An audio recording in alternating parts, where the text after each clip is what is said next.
after that masterful run in 2015, and he did struggle in his last year back in 2016. Aaron Luke really didn't work out. He did have his moments, but a lot of games that you can remember where it really didn't go well out of that spot. Tim Meza, a guy who had been pitching really well, has sort of been a bit of a downer lately. He gave up that home run on Sunday, I believe, or Saturday against the Mariners to Kyle Seager that ended up costing the game. And then most recently last night, the walk-off home run to Max Muncy right after Rowdy Tellez tied it in the top of the ninth, and in the 10th, the Dodgers won on the walk-off home run. So it'll be interesting to see Pearson compete with Tim Meza. I'd assume that he'd compete with Tim Meza for that role in the bullpen next year in spring training. And you mentioned it can't hurt to have an arm who's relatively young and a guy that the Blue Jays seem to like. And they're glad that he's back. And you should expect Pearson to have a role with this team in September. And that's really all I have to say about that. But really, we've sort of exhausted through the topics that we have this week. So unless you have anything else you want to bring up or discuss, I mean, we can move to the mailbag. What do you have for us? Yeah, I guess we can move back to the mailbag. I currently don't have anything very direct. Actually, we can talk about. We can discuss about this upcoming weekend after the Blue Jays leave LA. They're going to go just north a little bit to Seattle. And that's obviously, as I mentioned, probably my favorite series of the year. This entire stretch of time between LA, the first series at Dodger Stadium in 12 years, and then going to Seattle right after was something that I had circled on the calendar for about a year now that the schedule came out. This is going to be a really fun weekend, and going to Seattle, that's obviously a great site, and a site that I'm really excited to see I've seen it for like 10 years now in a row or so, even more, but anytime you go there to Safeco, not called Safeco anymore, but it's always a great experience. Yeah, and I know Reese McGuire is happy to go there. He's from the Washington area, so I saw an interview with him, so he's certainly excited to see the Blue Jays take over Safeco Field. That's certainly an amazing ending to a summer to watch the Jays take on the Mariners down there. For the pitching matchups, we'll certainly see a lot of openers, so certainly be nice to see the Jays get a victory down against a pretty weak Seattle team this year, so it's going to be nice. Isn't it Players Weekend as well? Oh, yeah, it is Players Weekend. There you go. This is the first Players Weekend on the road for the Blue Jays. The previous two, because they've only done 3, this is the third one this year. The previous 2 have been at home, so it'll be cool to see the Blue Jays with their clever nicknames on the road for once this year. Yep, and then the Jays come on home, and then they face off the Atlanta Braves, Josh Donaldson, Ronald Acuna. It's been a good series. I'm going to the game on Tuesday, so that'll be nice. Oh, wow, yeah. And then they face... Maybe I can head down too. We can meet up. Yeah, for sure. Yeah, alright. This is going to be an interesting week. The Blue Jays will stack up against LA obviously tonight, and then a bit of an easier test on the weekend. Should be an easier test. We said that last week, but they ended up losing 2 out of 3. And then against Atlanta, a really good team with Josh Donaldson coming back, and obviously a lot of ties with Alex Anthopoulos, the former Blue Jays general manager. Ronald Acuna, you mentioned a guy who's been on fire this year, one of the elite prospects in the game. It'll be a really fun 2-game series, and then I think they go to Atlanta in September for 2. So certainly interesting to see more interleague play for the Blue Jays. People don't like interleague play because it's just weird, but I feel it's really interesting to see the Blue Jays face teams that you don't really see before. And personally, I'm a big fan of interleague. I don't know why. It's taboo to say that you're a big fan of interleague, but I love it personally. Yeah, I like it too. I like when the National League teams come in. You get to see the DH, which I believe should be universal across the league. Yeah, I agree.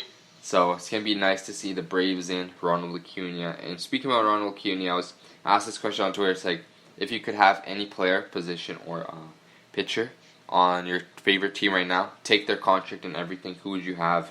And I would say Ronald Acuna. It's just, you can drool over that control. It's just amazing production by Ronald Acuna. There's obviously an argument for Kershaw, maybe Walker Buehler. Sorry if I messed that name up, but Acuna's certainly a guy that I would love to have on the Blue Jays, and God, he would just complement the Blue Jays so well in the left field right now.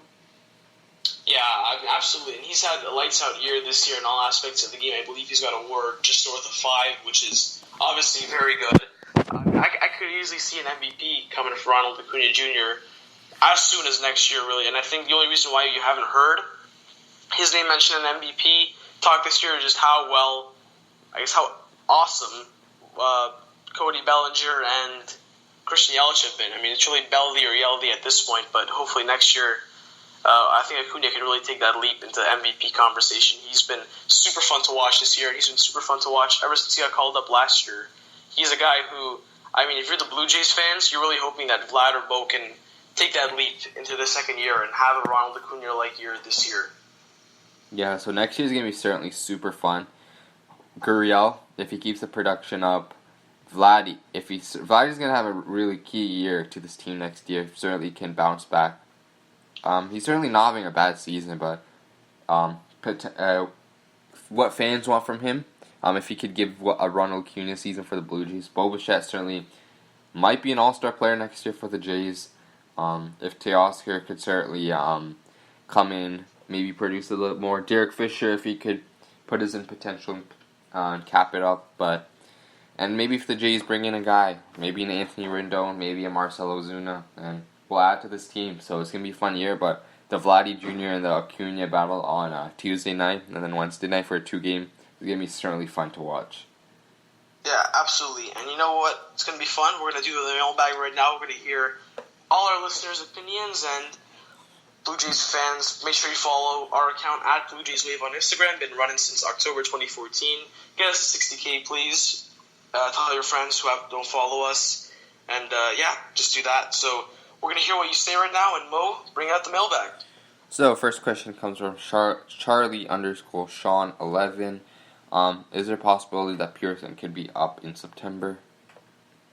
I'm going to say no. I think it is possible that he could be, but I think the Blue Jays would be smart to not bring him in this early because for 2 reasons. Number one, I think he's only made one start at AAA Buffalo, so you really wouldn't want to mess with his development. And I think it's easy to forget that last year he only pitched a handful of innings with his injury, so you definitely don't want to rush him up just for the hype of seeing Nate Pearson. I think you got to be smart and I guess be a little more conservative and pitch him next year when you'll have a much bigger role. Because at this point in time, this really doesn't make a whole lot of sense to bring him in for 1 month of the year and possibly harm any form of development and expose him to the big leagues when you don't have to. And I think another reason why is because we see Vlad come up this year, we see Bo come up this year. Eventually, these guys are going to have to get paid. These guys are all going to go into free agency, and you really don't want to have Vlad, Bo, and Nate Pearson all on the books at the same time, and you're not forced to pay all of them. I just think that'll just be a headache to have coming up for a free agency. That's obviously a lot of years down the road, but I think that's sort of got to be at the back of the minds of the Blue Jays front office. That's just my take. Yeah, he was injured last year, so we can't really rush him to the show. He just got to AAA, so I would let him marinate some more before really letting him come on. And he was certainly in AA. He was going off, I believe it was 5 innings, and then back to 2 or back to 3. So he certainly had a work innings load management. So it wouldn't be fair to say that he'll come up in September. But Anthony Kay is more probable to come up in September. But certainly Pearson could crack the opening day roster next season. So stay tuned for that. Also, before we go on to the next question, I wouldn't say we have breaking news because it's not really all that big, but we do have some news. Ken Giles is the corresponding move to Jordan Romano being recalled from AAA, and don't worry, it's not an injury, but he will be placed on the paternity list. I'm assuming the birth of a child, so congratulations to Ken if that indeed is the case. He's going to miss the rest of the road trip. Derek Law is going to be the closer for tonight and for the series in Seattle. So just tweeted that from Mike Wilner. Just saw the tweet. Yeah, so congratulations to Ken Giles. If that's the case, he does a baby. But yeah, Derek Law is going to be the closer, who's been surprisingly good for the Blue Jays the last few weeks. So Jordan Romano's back up, the flamethrower. Certainly could be a very vital piece to this bullpen. I was when I was in Detroit for that series, and I think Wilmer Font got called up, and I was absolutely certain that after the Detroit series, the Blue Jays would come home, and there was an off day Monday right after that. So I don't know why. I just had a feeling that Derek Law was going to get DFA'd that day with Font coming up and then Bo on the doorstep. So good for Derek Law that he was able to stay on the roster, and as you mentioned, pitched really well in some high leverage situations as of late. Yeah, and kind of some minor news, but I was speaking about Reese McGuire. Rob Langley of Toronto Sun reports that Charlie Montoya will play Seattle native Reese McGuire catcher twice this weekend versus Mariners. So nice gesture from Charlie Montoya. Yep. All right, moving on to the second question. J. Mac Charles 9 says, where is Anthony Alford, and could we see him up in September? I hope so. And we talk about this a lot. Anthony Alford, a guy who really has seemed to fall through the cracks in terms of the Blue Jays prospects, was a guy who was really highly touted not all that long ago, just a few years ago, but unfortunately really hasn't seen really any sort of consistent playing time at the big league level. He has been injured, which is a big reason why he's dealt with a lot of injuries, but I think if he's healthy, he should be up here, and he should be getting some at-bats. You got to see what you have for a guy who, not all that long ago, as I mentioned, was a guy who was considered to be one among your top prospects. Yeah, and he was originally doing very well rehabbing with the Dunedin Blue Jays, but then he got to Buffalo. He was still playing well. He was striking out less. He was getting the balls in play, but then he got injured, and that's just been the story from him. He's certainly turning into Dalton Pompey with all these injuries. So hope for the best with Anthony Alford. He's a very good player, and we all expect him to be here with the Jays early on with the Kevin Pillar trade fiasco, but he certainly had a really bad season this year, and hopefully he can regroup, and if not a September call-up with all the Jays outfield clogged up. He's certainly going to be in play for the job come spring training with Derek Fisher, Billy McKinney, and everything right now. So that's all that's up with Anthony Buffalo right now. Sheer Nick underscores asks, when will the Jays finally have an ace? So the Jays, they're, as you know, they have the two-man rotation now. Some mediocre starters. Trent Thornton was brought in from the Diaz trade. Then we had Jacob Wagsback from the Loop trade. Certainly not guys you expected to do well for the team. Wagsback's been a pretty pleasant surprise. Thornton's had his up and down, but if he can fix his, if he can just tune up his delivery and stuff, he can be a solid piece for the Blue Jays. We just don't really have an ace for the team right now. We traded away Stroman. Aaron Sanchez is gone. So next season with Pearson is probably the likeliest if they don't add externally. But internally, Pearson's going to be your ace next season. Yeah, and you hit the nail right on the head, as you mentioned. I think the expectation, or I should say the hope, is that Nate Pearson becomes that ace, and they're hoping that he could be that guy as early as next year. Yeah, so hopefully he comes in, dominates the big league batters, and we'll go from there. So Logan.D. underscore asks, will the Jays be wildcard contenders next season? I hope so. That's just what I'm going to say at the beginning, and then I'll expand now. I think, and to me the answer is going to make a lot of people roll their eyes, but it'll really have to depend how seriously they address their pitching need in the offseason, and whether or not they feel that they can spend to a point where they can build a postseason contender next season.